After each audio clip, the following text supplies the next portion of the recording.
Missed it. It was a red-hot start to our primary season with the Iowa caucuses and President Trump sweeping the state. And obviously, it's looking more and more likely that President Trump, President Biden will be in a rematch. And voters are enthusiastic. Listen, one alternative includes Robert F. Kennedy Jr.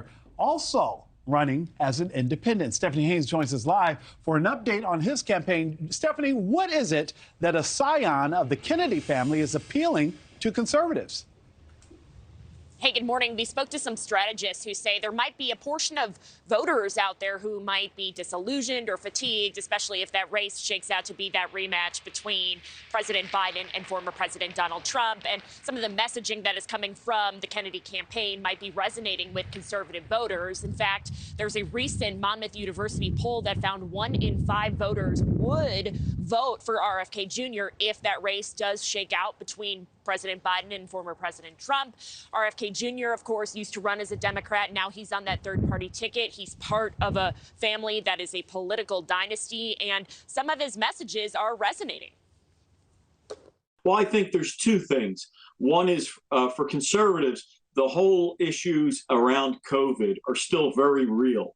We're still waiting for, if you will, a national apology, a recognition that the lockdowns and mandates went too far, that there were mistakes. And I think the second is the First Amendment. RFK's candidacy is really built around the whole idea that every voice should be heard.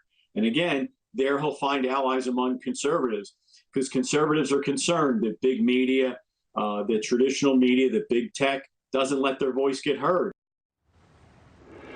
Now, RFK Jr. does have a steep uphill battle. He told NewsNation's Chris Cuomo in an interview last month he needs about 1 million signatures and needs to follow the rules of all 50 states individually to try to get on the ballot.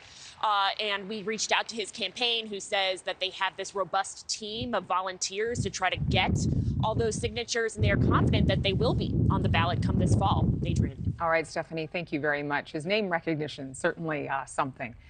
Thank you for watching. Go to newsnationnow.com to find News Nation on your television provider. And don't forget to click the red subscribe button below to get more of News Nation's fact-driven, unbiased coverage.